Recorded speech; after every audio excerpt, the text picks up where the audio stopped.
Alexis. Hi, everybody. You're gonna have to tell me how it sounds. One moment. Would you mind putting a 6 in if you can hear me all right? Because I don't have a co-host. And my phone is dead. Sorry, I'm not looking at the camera. My phone is dead. I just ran around all morning and I just wanted to make sure everything sounds okay. So if you guys want to put a 6 in the chat for me, that would be awesome. Let me get this dog settled. Oh, good. My sister's here already. This is what I needed today. A little family love. So, Alexis Carrington, my dog. Carrington is a 1995 biography. Not Alexa. Alexa, be quiet. The platonic relationship between artist Look, you guys. Dame Emma Thompson and writer Alexa, please be quiet. Come here, Lexi. Lexi, come on, please. It's a whole show over here, you guys, whenever we try to do a live. So, those in the chat who are creators understand this real life example of everything that we just say, "Meh, we're gonna today talk about Scientology." Like, really, those of us who grew up in it were kind of like, wow, today we're going to choose to do that. Do we love pain? Like, but we do, because we love the people inside, and we can't live with knowing that there's people there who feel like they might not have a choice. They have a choice, but their life is just going to be, they may as well drop the body, right? I've felt like that. People who I know have expressed that. That's why I'm on YouTube. I really could care less about and have actively avoided discussing celebrity stuff as much as I can. And I know that there's quite a few people in the same boat because we actually are uncomfortable with it. We don't think that it makes sense to alienate anybody for being a celebrity or not, because it could have been any of us. It was the luck of the draw who ends up on the celebrity magazine or not. We were all tasked with the same thing, and that was to become opinion leaders, and so that we could earn approval and help get Scientology out there to the planet, right? Some of us are real activists, and our parents are real activists. That's probably why they ended up joining the Sea Org.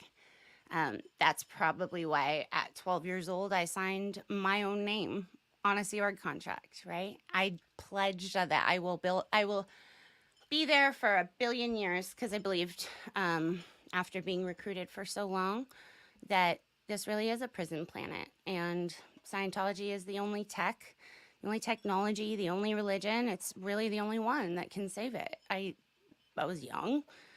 My parents thought that. I just didn't know better. So I thought, okay. Luckily, my mom, for the first, I don't know, not for the first, but like of my memory, something that really meant a lot to me is she put her foot down and she said, no, you can join the Sea Org when you're 16. That's the rule. And that was probably the best thing that she could have ever done, because she was getting so much pressure. I know she wouldn't have told me that. She's a great Scientologist, maybe the best I've ever met, like at being a Scientologist, to the point where she's turned off all her own bodily responses. Sadness, she just doesn't let it show. I can count on my hand the amount of times I've seen my mom cry, and it sounds so absolutely horrible, but that's what they do to people, because crying is weakness, right? If you show fear, you show emotion, it's weakness, and that's not true. The strength is in having emotion and being a human being, having humanity, and saying, we understand that these people might be aberrated. People like me, I might be aberrated. I might be a degraded being For them, I surely am. I am their version of whatever other religions have that are not the light. I'm the dark, here to take this out, right? We all are. Anybody who's made an SPTV channel has put themselves in a position of almost martyrship. But there's quite a few people who have done it in a big way and deserve those props. But today we're talking about boundaries. And why are we talking about boundaries? Because when we come out here to do this, we're putting ourselves in danger. I really love all the support. Thank you guys all in the chat for being here. I see you, Liz and Kelly and George. Like, for real, there's people in this world who have straight become my family through their actions, right? Through knowing that I'm just not okay and making a move to make me feel better. Those are people who you don't let go. Those are people who you just don't let go of, because if you come from a place where your own family, your very own family needs you to change to be accepted, that's the opposite of unconditional positive regard, right? So how could a stranger you barely know sum you up in this much time and decide that you're worthy of like being right there?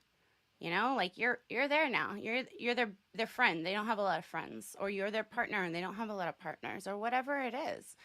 But that's a choice that I don't take lightly, because I think that we can have a lot of acquaintances, and when we come onto YouTube, we want to have support. And sometimes for us who have never known how to have boundaries, I had to teach myself. I've had to go to so many workshops. I still have a hard time with it. I swear to you, because I want to save. I'm a dog rescuer. I've done this for over a decade, doing dog rescue, and I've matured to a point where it really, I'm the one of the rescue who goes down to the shelter, and I have to walk by all of the dogs that don't get to come home that day to take the one who we just know can be salvageable, even though they have cancer and they're biting me. But the one who's 150 pounds, because they were beaten, is not going to be able to be salvageable. They're going to bite, right? That being said, human beings are salvageable. You're a human being and you have worth because you're a human being, right? Our bodies sometimes respond in ways to trauma that we do not understand. And when we're in Scientology, we think we control everything. So to come out of Scientology and realize that all of that support you had, all of that esteem for your entire life, that safety net of just, if you're stuck in the middle of the street and you need to call somebody, like, that's all gone. Like, your emergency contact is gone. Mine is. I have a new one. I had to make a new one. And I had to trust myself enough to know that I was choosing the right people. And I freaking didn't at first. I really didn't. And I had to learn really, really hard lessons, because sometimes we have to learn it for ourselves. And I don't let people into my life easily. I put up a lot of walls, and that's on purpose. That's what I want to talk about today, and why. Why do we do that? There's definitely something to be said for the grief one experiences once you leave Scientology and realize everything about your childhood that you could have had, or that maybe people who just didn't grow up so segregated and isolated might have known, or the common sense that people have that you just assume they don't because nobody around you had that, and it's offensive to them. Like, it's a whole new world out here that we're really navigating, and nobody taught us boundaries, because cult leaders and cults and anything that controls another individual for gain or profit and isn't operating just to empower, really, anything organized tends to get some kind of corruption. In the country we live in, it's really hard to not take advantage of people. I'm choosing now to do a job that I've never made less in my life, but I need to go to bed knowing that I'm doing something to help before I die. right? Because that's for me what keeps me from dropping the body straight up. And I'm trying to help cushion that blow because I've lost too many friends who came out of Scientology or were at that part and then hit the real world hard, not soft. They did not go into therapy. We're scared of, come on now. Like, I was shaking when I went to my first therapy session. That's why I think I can do this YouTube and maybe people will listen. I hope maybe it's easier to go and listen to somebody who comes from where you came from and speaks the same language. And maybe you can't afford it. I couldn't afford it. I couldn't afford a specialist. Nobody needed to hand out their time because of their own boundaries. I get that. It's a bad situation that we get put in. And excuse me, Stella is really needing to get on the bed. Lexi, would you mind entertaining? Just kidding. So, we do have a lot of issues when we come out. Sometimes we have OCD issues. Sometimes we have anxiety that we never knew how to deal with because we did TRs instead. And that taught us to just shove our emotions down and be solid, right? I was listening to some songs this morning from my favorite artist, Elliott Smith. And I have EXO tattooed on my hand. It's one of my favorite albums. And there's a song, for many years I went by an alias. Two of them, Jane Jones or Sweet Adeline. And that entire album, something about the lyrics, it was at a time when I couldn't express myself, but the lyrics were making sense to me. And one of them is called EXO. It's the reason why I have EXO here with my best friend. She is hopefully going to be on YouTube one day. But we knew at a very young age that sadness was just a constant. And one of the lyrics of that song, it's not Baby Britain, that's also a good one. But about EXO, it's called Waltz Number 2. And he describes a woman who goes around town with dead and stares into space like a dead China doll, right? And it's kind of his love letter to her, saying, I'm never going to know you now, but I'm going to love you anyhow.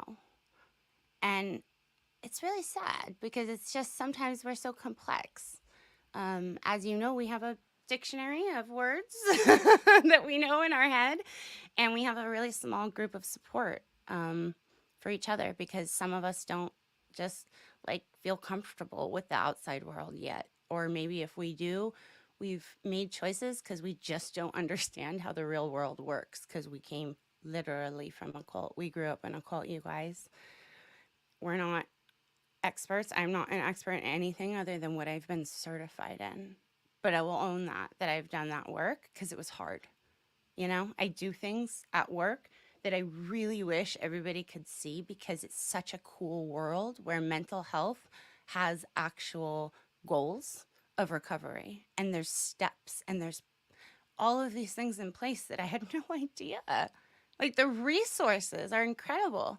But when you don't know anybody in that world, you don't know anybody in that world, right? You don't know anybody who's recovered, who's made their life better, who ended up at a facility like the one that you work at, and then completely did a 180 and said, oh my gosh, I just really wasn't getting the right brain chemicals and I couldn't feel happy. But I didn't believe in brain chemicals. I didn't have to die. Like, that's why I'm here, you guys. That's it, right? So when we are talking about our boundaries, we're not going to be possibly like the friendliest it might seem. People have come into these movements in the past, the ex-Scientology community, and straight up ruined it over freedom of speech issues. It's been a documented history of people coming in and saying, well, you're kicking me out. You don't want to hear this. You don't want to hear my views on this, right? This is not a therapy session. It's not a group session. I have not started a group session. This is my YouTube channel, right? Each of us have a voice. We know what power we have. We cannot control what other people do. I do not want to control what other people do. I want to support and empower them if I love them and they're my family. That's it. And if you mess with my family, that's not going to be okay with me. That's why we have to choose very, very, very carefully who we decide to defend and who we decide to ask for help from or advice. When I first came out, I didn't trust myself, and I started to have to surround myself with people who were really, I considered smarter than me, professors or friends. I had, oh, this person knows this about this. And I was just gathering information so that I could survive. I was hyper vigilant. I was depressed. I was experiencing anxiety and panic attacks and have no family to ask for help. I have family, but they're the ones that aren't in Scientology. We're all at different levels of our life, and they're not like nearby, you know? So I can't just drop in one day and be like, this is going on in this wild world of Scientology. And I expect you to understand. It actually becomes like you just shut down after you have to explain yourself so many times. And we're all getting to that point. For me, where we're not gonna like, in my opinion, a few of my friends are not going to ask for help if they keep screaming into a wall, right? Like, there's so many people who want to help. It's figuring out how we can get that help, and we want you guys to know that the support is all that keeps us going. This is why we're doing it, straight up. So having to have boundaries with people in this community it's not ever gonna be fun. It's not ever gonna be fun for me. But I'm also not gonna just walk by and say, yeah, that's okay if it hurts somebody who I really, really care about. There's moments of teaching, like there's moments of clarification. There's moments to say what you think about topics that maybe you haven't said anything, right? So there's a lot of, hi, Bo. Hi, children. Hi, everybody who watched Elvis last night. Thank you so, so much. My glasses don't fit. That's why I keep pushing them up. They keep sliding down. So, that being said, I try to keep this YouTube stuff to a minimum in my head because of boundaries, right? I learned that if you cannot protect your boundaries, you cannot protect your safety.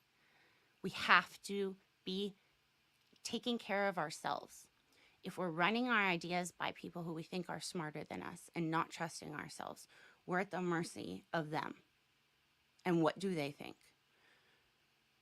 Sometimes it's really good to know what we think after Scientology. I've spent 7 or 8 years in therapy figuring that out. And I'm proud of that. I'm not not proud of it. I'm actually really proud of it. It's taken so much work going to school and looking at all these concepts. That's what this entire channel is about. The second I pick up my notes, I have, oh my gosh, comparisons between mental health, how Scientology creates this, and how it makes us feel different, or how it makes us feel afterwards, or all of these different things.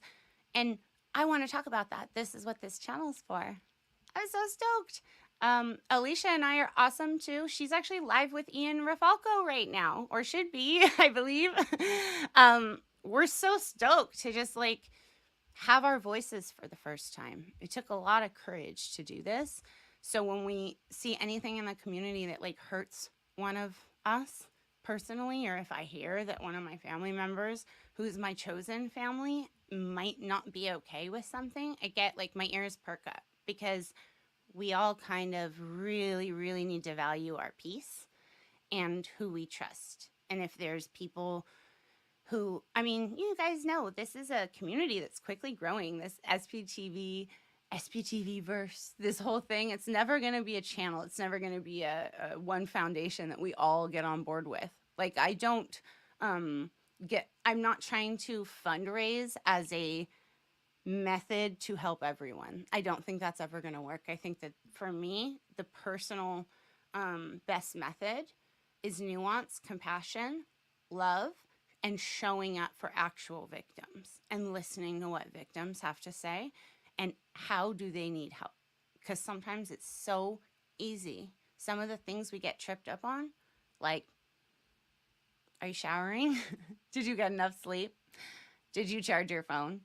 Like, those are basic things that if we're all running around like chickens with our heads cut off, like, guilty, I do, because sometimes I have so many incredible ideas I want to work on, but then I go to work, but then I come home and I feed my dogs, but then I have a live on YouTube, right? And there's all these things going on, and it's hard to prioritize what gets the attention. Number one should be myself. It should be take care of you so that you can be there for the people who need you, if nothing else. If you don't believe it, use another person. I used my dogs when I was very at a time when I did not want to be around. I would think Stella would not be okay. My angel would not be okay without her mommy. That's my job, right? So I'm going to stick by that. And I'm glad I had something to tie my anchor to. Hi, Juliana. I'm glad you came in. It's okay if you have to leave. I love this community because people come and go at their leisure, and we also have replay. We have yeah, oh, I see why she had to leave. I see why she had to leave. I said the magic words. She wants to go see Ian. You know, some people maybe considered SPTV eye candy, right? I understand. If you guys have to go over there to my other channel, Degraded Daughters of Dianetics, you feel free to come back. I totally get it. But I love that because that's my tribe, right? I don't even know that person. I've never spoken with them, but I've seen what they've said online, and I know for a fact they ain't frontin', right?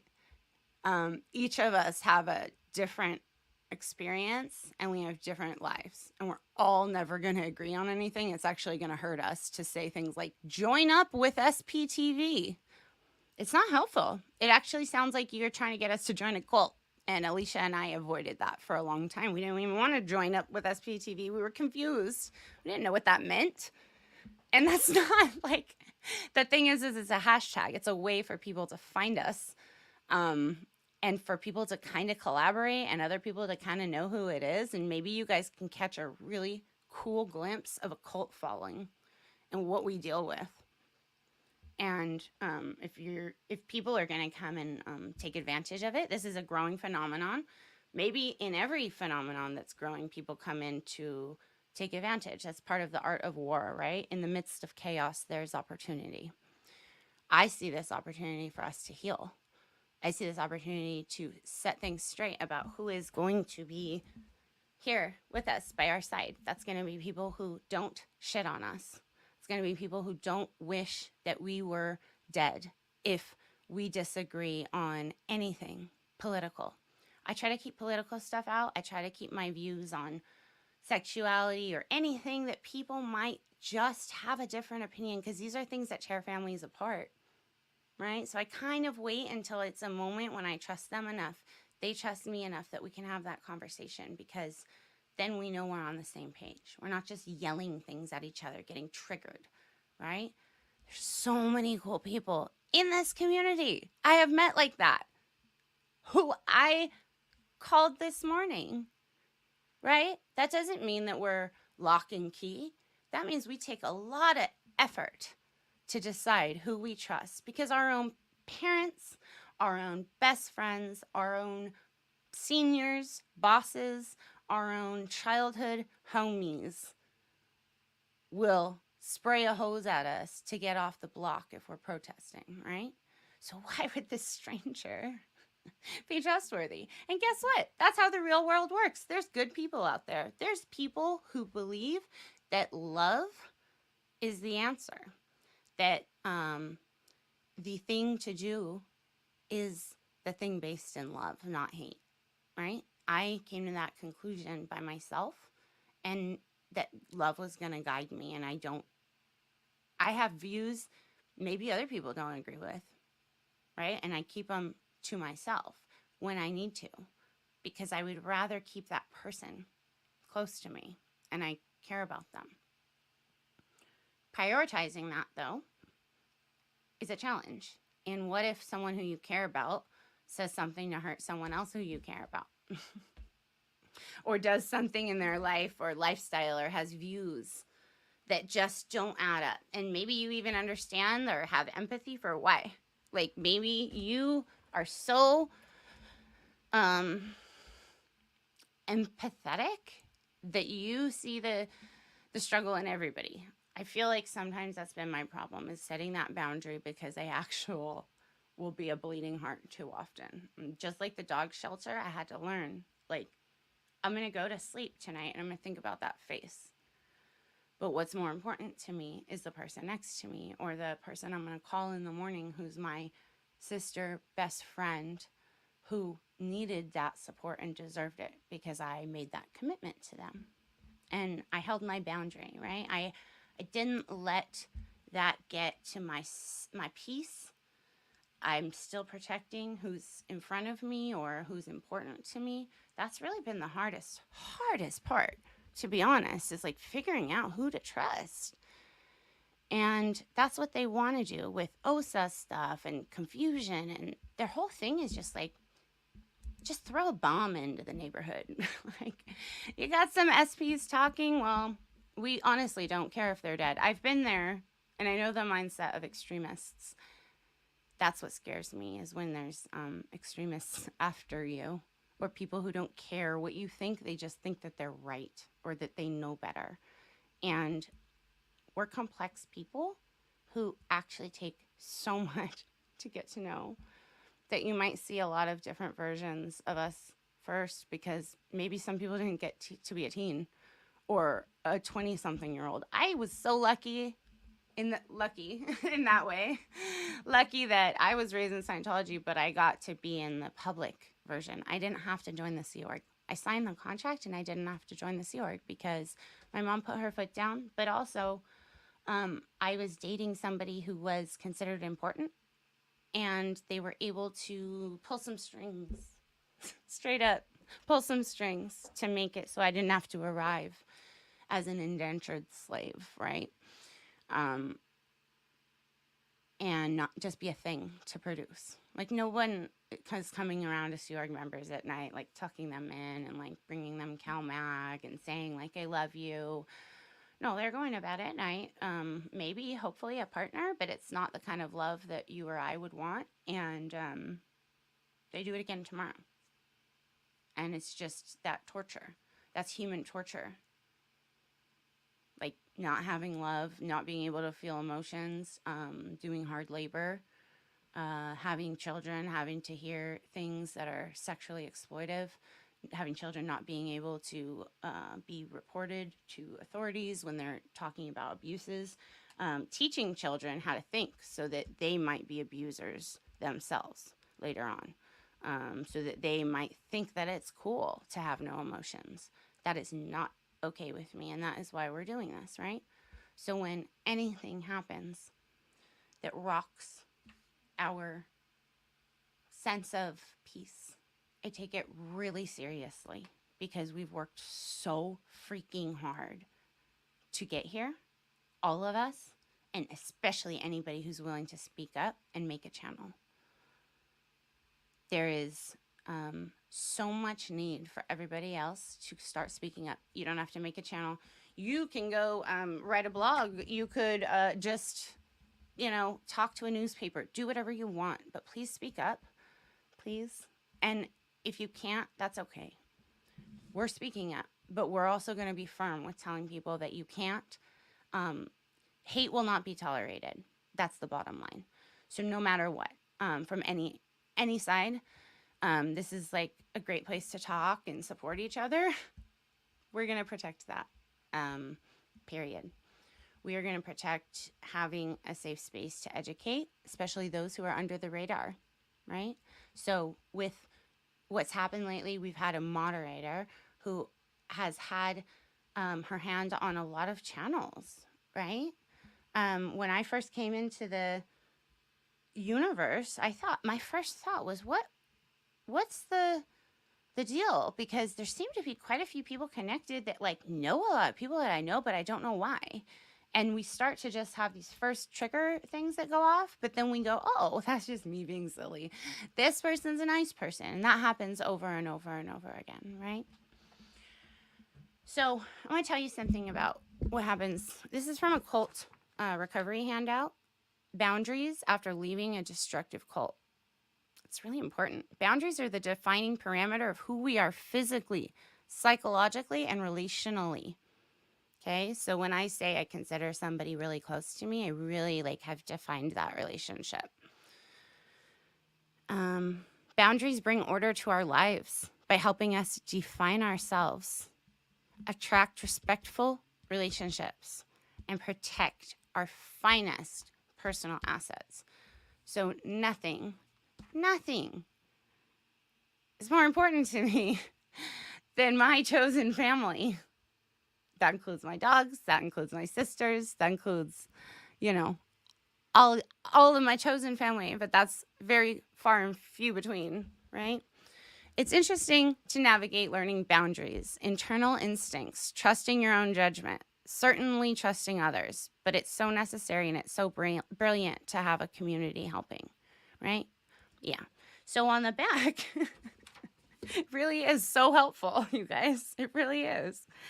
It's just that we are not great at enforcing boundaries because we just don't understand them and we feel like big old meanies. It's not fun to be assertive. It's more fun to just go sit with your dogs, I swear. So the thing is about boundaries, within cult systems, boundaries are usually diffuse, excessively blurred, indistinct, and easily intruded upon by another cult member and or the leadership. Just like enmeshed families, members of a cult become overly concerned and intrusively involved in each other's lives, right? So a lot of people in marriage and family therapy, so much of what we learned about was the structure of families and ethnicities and how people come from these different backgrounds and how we can help in that specific family structure because everyone is so different based on their morals, values, where they come from. And that's not going to change. Where we come from is not going to change. But who we love is going to change, maybe. If we thought we had love, wasn't real love, we're learning love. We're experiencing unconditional love from quite a few people for the first time. And we're also learning, oh my gosh, not everybody's capable of unconditional love. That scared me. You know, like we're doing all of this like we're infants, but we don't like to be infantilized because we actually do know a lot. It's a weird thing. We kind of know a lot because we had to read a lot and learn a lot of words, but it's not a lot about the WOG world, which is not a word that we would like to use. That's a word that comes out as a first language, right? I've gotten to the point where I actually stop before I say that. I have. It's wild. It took so long. And sometimes that's like real world stuff. Maybe you have an alcohol problem. And it's going to be really, really hard every time you want to do something and to envision a red flag and go and cope a different way and write in a journal or listen to music, right? Like these are things like boundaries are hard for me. Maybe other people have other things that are hard for them, right? It's hard for me when I care about somebody to not bend over backwards for them. That is going to be a challenge probably for the rest of my life because I know how it feels to have to go home. Think of that dog who was in the kennel and know they're going to be put down for no fault of their own, right? And I feel like a lot of us relate to being children who were brought up in this world and punished or punished for choices we've made now. And they're not really choices that we couldn't have made. They were double binds. There was not a good choice either way. And for me, choosing my freedom was the better choice for me. It wasn't about my parents anymore. That was the hardest thing I had to do ever in my entire life. And last week, I had to make a choice similar. You know, I saw another family member struggling with drug addiction. And it's probably the reason why my own family members got into Scientology. It's what I hear a lot. It was the drugs. And I really wish they could have gotten into a different program. I wish a different program was more appealing to them. I wish that different religion that wasn't just so structured to break human beings into empty, soulless shells that produce for economic purposes. I wish it could have been anything that had a little bit more love. And so when I see things that are being sent on maybe not YouTube, but other platforms, or, done in their spare time, and I think about my friends who deserve to be respected fully. And if I think that somebody like this moderator who we've all had might not run into a burning building if they're needing help because of their sexual preferences or their political leanings or the way that they feel about vaccines, to me, none of that care. I don't care about any of that. You can have a thought, you can have an opinion, I can have mine. I'm going to respect you enough to go get you because I care about you, right? I'm going to go get you from that burning fire. And that's a trust thing. When we have people who we can't trust, who have a hand on our recovery, it gets so confusing for us. It gets so shocking because we thought we were able to trust, we weren't. And are we being bamboozled? I mean, a lot of us have been super gaslit, and I don't mean gaslit like funny gaslit, like, haha, you're gaslighting me. No, like people say that, and it's common, and it loses its actual meaning, right?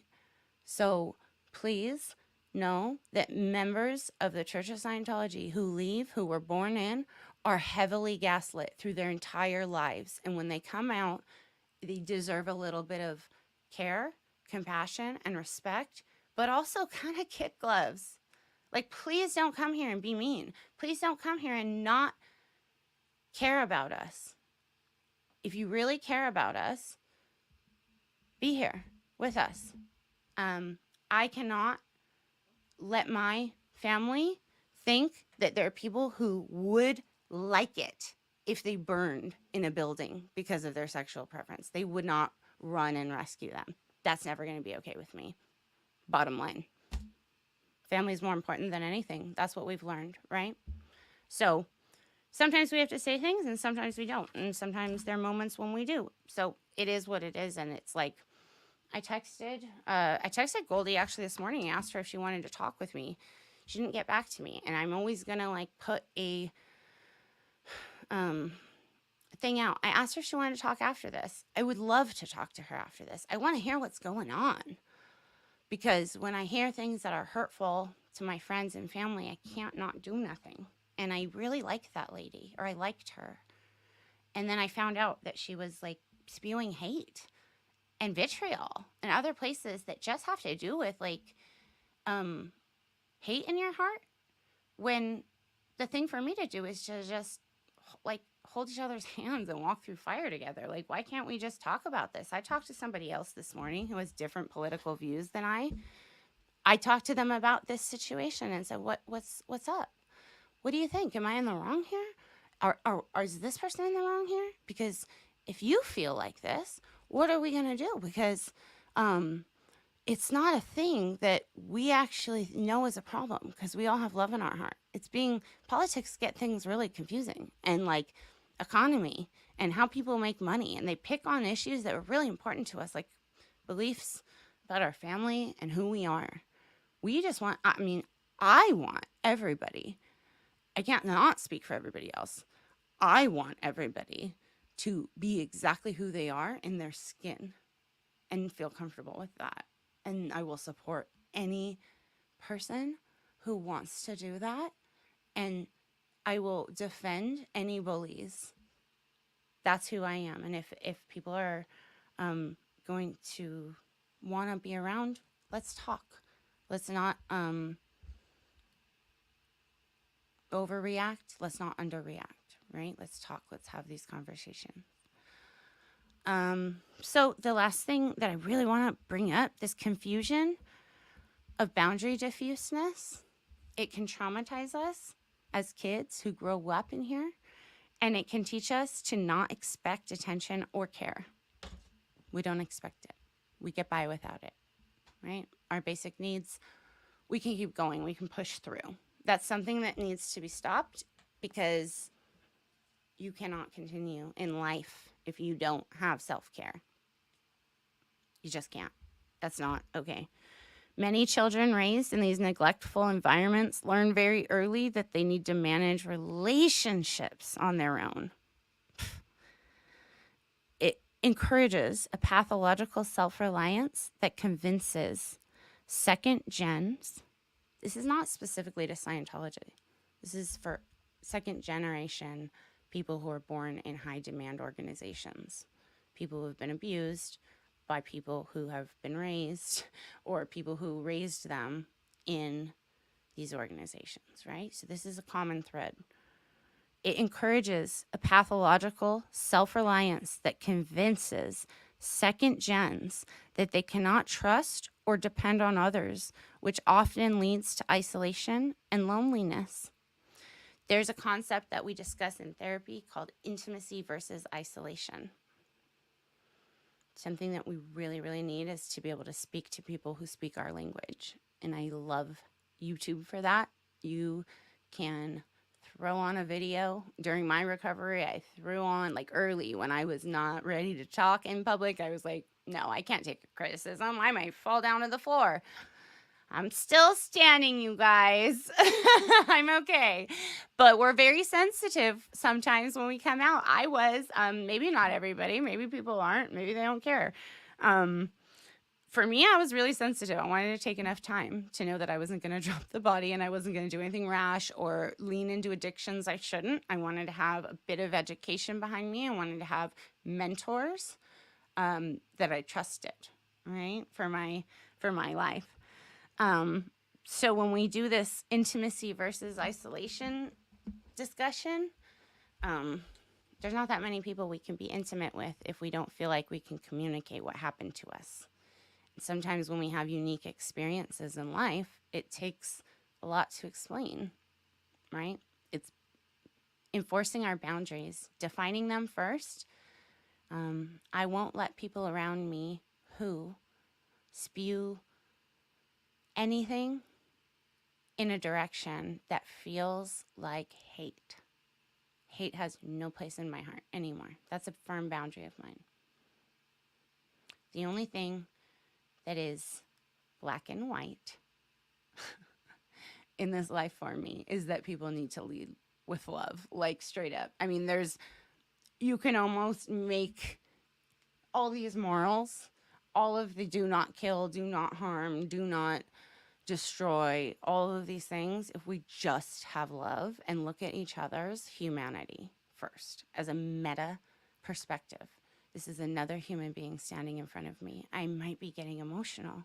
It's that having that executive functioning skill that is not taught. You have to teach yourself that executive functioning skill. You're not born with resilience or grit. You have to earn it. And that's why all my friends on SPTV who speak up, right? Nora, Liz, Serge, you're all diamonds in the rough because you've made it through hell and came back to try to help and inform about what's going on in there. And I'm so very, very lucky to know you. I will always have your back, okay?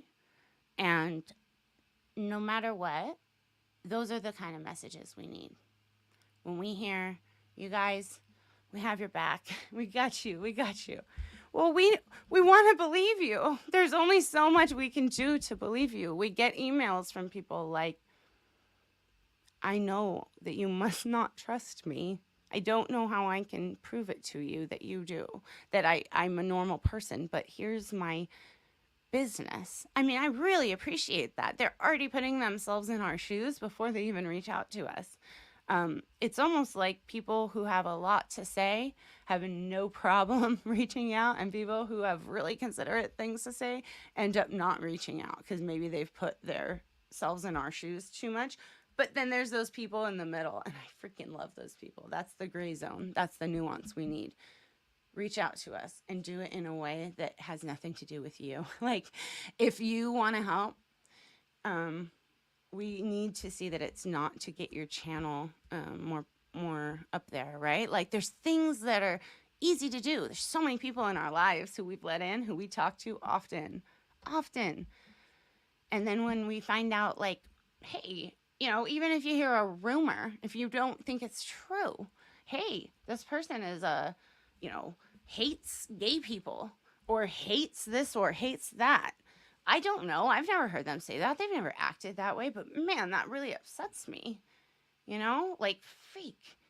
That's because I made a choice to become involved with YouTube and share my story as a ex-Scientologist. Do I even know this information about who these people are that even have this, These are choices I'm making every day because I care about my family inside too, right? I really do. I care about the people who I see out there who don't have a way out. That's a lot of our families. And when Aaron reads the list of people who are in these nursing homes, that that's a lot of SPTV creators, parents, friends, people who we've grown up with. Like, it's tragedy. It really is. And we're dealing with it, and we're here, and we're showing up. So we just don't have room for anything else to come in and throw anybody's day off. If it's hate, it's going. That's it. Like, literally.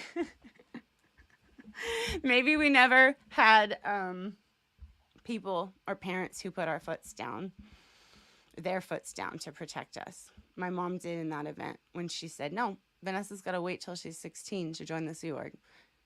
I'm so lucky, really. And some of my friends aren't. And some of my friends are still there. Some of them are SPTV creators now, right? And they deserve support. I'm going to give it to them however I can. I hope that we all can together and talk about this stuff. You all seem so nice and interested. And so for us to be here and sharing even anything that we're willing to share on YouTube, and then hearing nice comments that you guys are finding these situations helpful, because it might not be the same, but there might be parallels. And maybe you've had a hard time enforcing boundaries, just like with your coworker. You didn't know why, but maybe you just never practiced it. Like, let's practice these things together.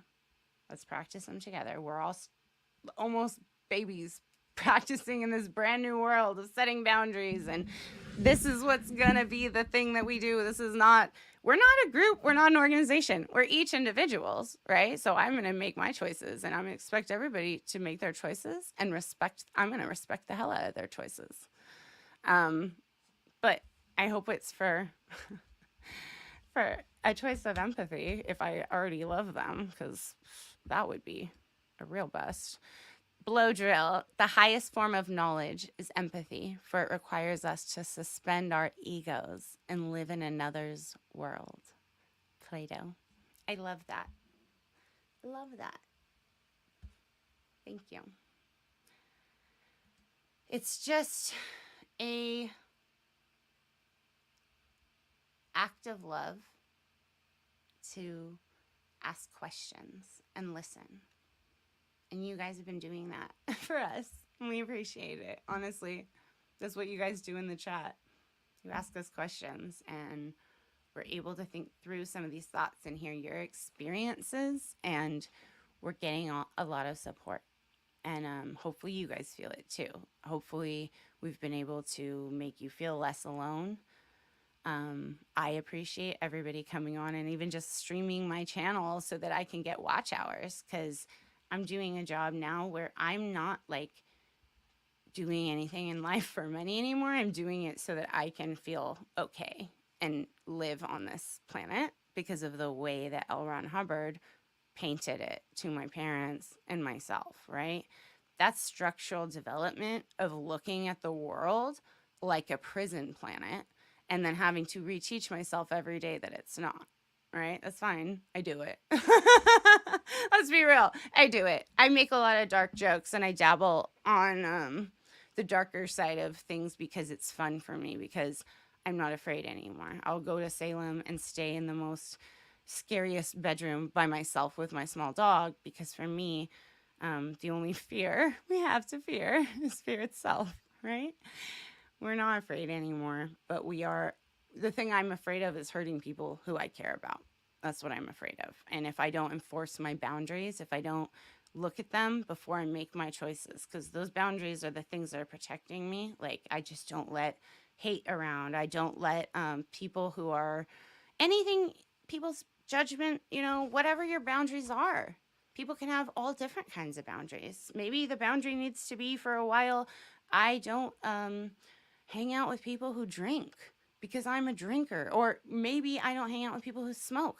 When I quit smoking, oh man, when I quit smoking cigarettes, I had to put a boundary around myself in Chicago on a very snowy trip that I did not want to go into a hurricane to smoke a cigarette for a week so that I did not have to do a physical act of smoking. But my mother smoked cigarettes while she was pregnant with me because L. Ron Hubbard said that, you're just imitating a volcano. That's all you're doing. It's not like a big deal, right? He gave him this fake story, but reality is different. And we live in the real world, and I'm a realist, and I understand that I have maybe addictions that I have to place myself in different situations so that because of my genetic makeup, might have a proclivity to nicotine, right? It's how I've always coped. We who grew up in Scientology, a lot of us started smoking early. A lot of us. That's a very known thing, I know. That's what always I was told. Why are you children always smoking? You're all in your Sea Org uniforms with packs of, I wasn't, but a lot of them were, with packs of cigarettes nonstop. It's kind of upsetting, actually. My father's not into that, and he really appreciates health, and he never understood that. And I think at the end of the day, how could he respect a man who didn't take care of his own body? We have to take care of our own bodies. How can you respect somebody who doesn't take care of themselves? Because they don't respect themselves, right? But you know what? That was my dad's choice to go after L. Ron Hubbard. I'm choosing now my own boundaries of who I respect and who I let around me. I can respect people who can't take care of themselves, who have to put another person first to get there, or who have to put a dog first, or who have to put some goal first to get there. It's not always like I just start off perfect and I just came out of Scientology, or I just came out of abusive relationship and I'm perfect. We're perfect because we're who we are. Just like Liz said, we're perfect because of who we are. And if we can embrace that it's just us, responsible for just us, letting go of the power, letting go of what everybody else does. I don't mind what everybody else does as long as I can control and trust myself. That I can enforce these boundaries, that I am going to protect those who I want to, and I'm going to not make choices. And if I do, there's room. There's room to grow. These people who love me, they're really wonderful people, right? It's not going to be all or nothing. This is not disconnection. This is not that choice. We already made that choice. There was a line in the sand. We had to walk over it. I don't like situations that feel like lines in the sand anymore. It's unnecessary, truly. It kind of makes me feel like I just want to move on and not deal with this stuff. But that was kind of the first thought. And then the second thought was, but if it hurts somebody who I really, really care about, that's never going to be okay with me, ever. I'm never going to be able to, no matter how much struggle I go through for whatever change I make or whatever. If we lose, I will moderate myself. That's okay. And I have wonderful people who will help me moderate. I don't know how else I can be compassionate to everybody other than to really, really take care of the people who I care about.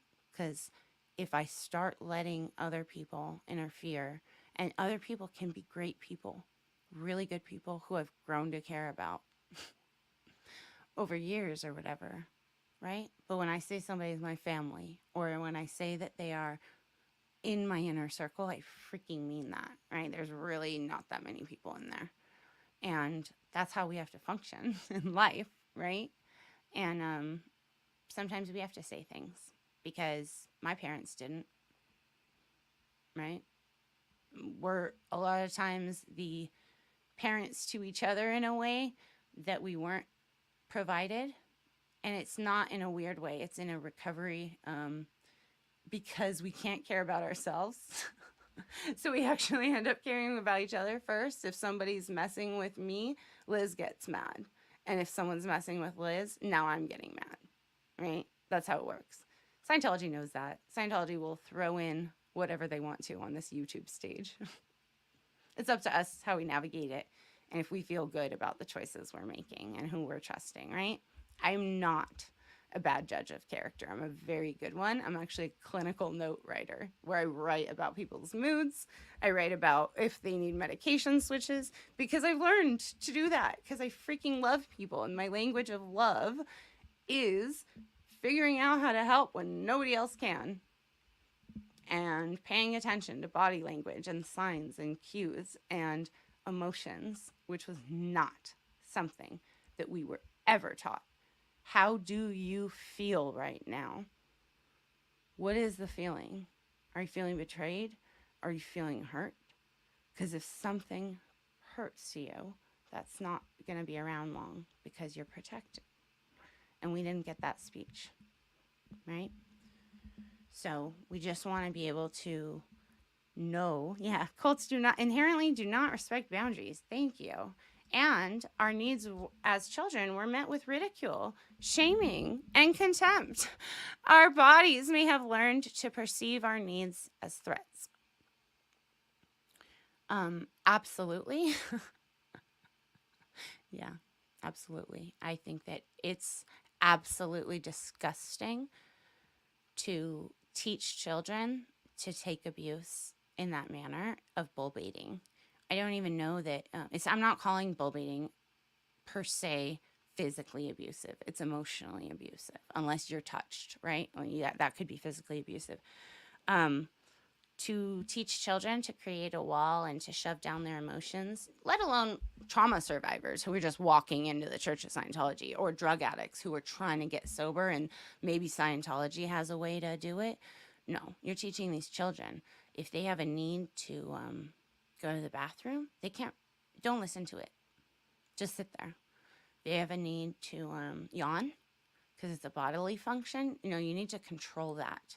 Don't do that, right? So we're taught to be these little control freaks for our own bodies. We're so in control of our own bodies that we're no longer hearing the sounds coming from our bodies. And that's disassociative. And it can cause depersonalization. It can cause derealization. The more that you don't listen to the actual responses, like the neural responses in your body saying, I'm cold right now, I'm over this, I'm tired, I'm angry. Like the more you don't do that, it just keeps staying in your body. Just comes down, it comes down. It's trauma upon trauma, and you're never expressing it. So when I got out of Scientology, I did a lot of boxing because I could finally feel anger. But I did a lot of crying first because I could never cry before. I mean, I could cry, but not like this. A lot of people cry a long time and you can't turn it off. And that's a scary thing too. There's all these parts of recovery, you guys. There's so much in here I want to talk about. And there's all these systems and these ways that we can learn to do better and be better to support victims. I want to be the best I can to support the people who are coming out of this organization so that they don't feel the way that I felt. I want them to feel that they are not alone and that it is better to keep living. Because it is. It really is. It depends on who you trust, and I hope you trust me.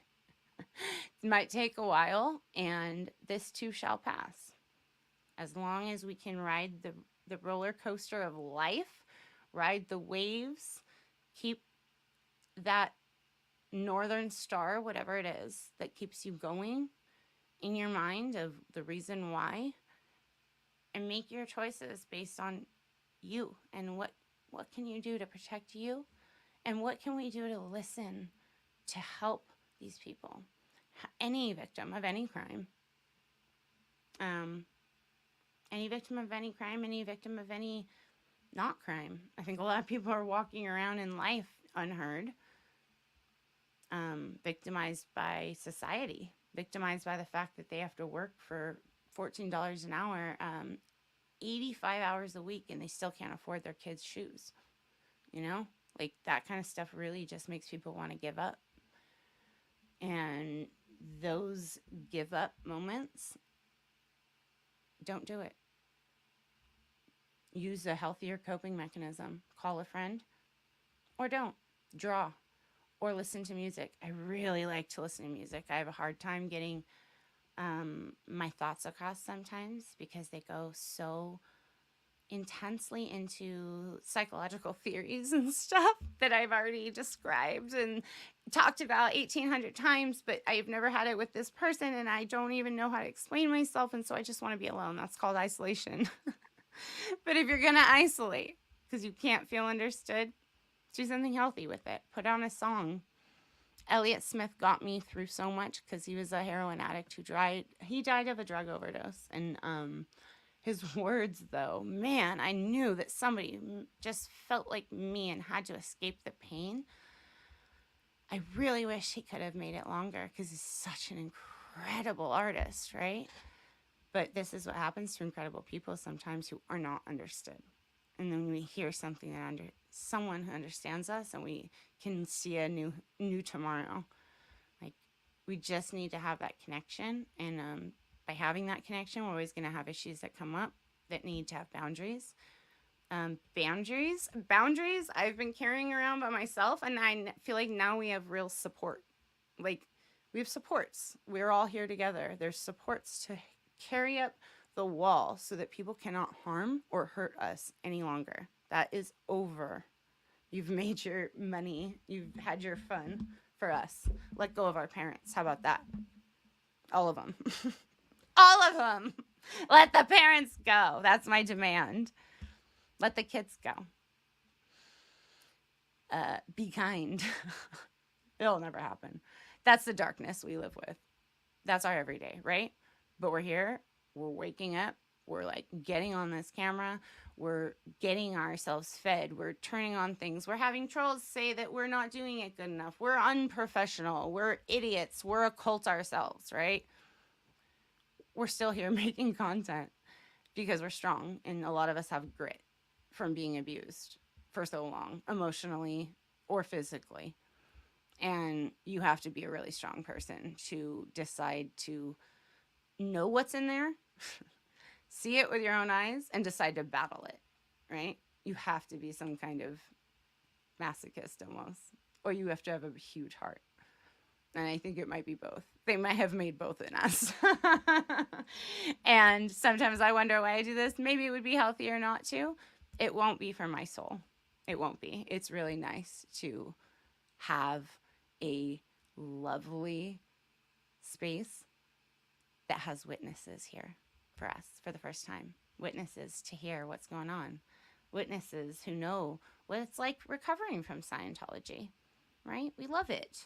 It's incredible. You guys are why we're doing this. So that's my spiel for today. I hope I didn't offend anybody too badly, but I just wanted to make it very, very clear that our focus is on protecting ourselves because we love our own tribes, and we are lucky to be considered your friends. But we're always going to have to make choices based on what's good for our own selves, right? Always. And it is like that in life. And we would never expect anybody else to choose us over their own family, truly, or anything like that. That's the kicker. It works both ways, right? We're in recovery from a cult, and we got to be careful. And I think, really, as sad as it is, I do not want to do this. I do not want to have to role model boundaries, but I am. I'm going to role model boundaries, and I'm going to try to not let people in my life who don't make me feel good or make my friends or my family members feel good, regardless of their intention. Actions are actions and intentions are intentions, and all we can do is add up the actions, because words are cheap. And there's a lot of good men out there with good words who know how to sell things. L. Ron Hubbard was the one who taught us. So let's not forget how we were raised and who we had to deal with. Yeah, my ADHD brain goes crazy too. I'm so sorry about that. She says, your glasses are cool, but you really need to get them tightened behind the ears. So here's the deal. They told me these are really, really expensive glasses, like really expensive. I got them for college graduation from a dear family member of mine who is my chosen family, who spent a lot of money to say thank you, like congratulations. And I wanted to say thank you by wearing them all the time. Unfortunately, they cannot fix the size because they're like, I don't know, they're not fixable. I tried, I went in. So hopefully we can make it in the future. I'll wear contacts. So just wanted to say all that to you guys and thank you for being here. I'm going to throw on Elvis again later if you guys don't mind tuning in. Elvis will be in front of the camera so we can get our watch hours going and so that I can actually spend some time talking about really cool things that will help people's mental health who are dealing with cult recovery. I love you too, sister. Very proud of everybody. I believe Poe on the Go is having a stream right now, if anybody wants to go check that out. And we're just really stoked that we have all these really cool allies. Thank you for being our ally, for real, and understanding what that means. You're our ally in a fight against a group called a religion that is abusing people daily by not cherishing the family unit. And that's really gross. So we appreciate you guys for being here. Okay? Go ahead with the outro. See how it goes.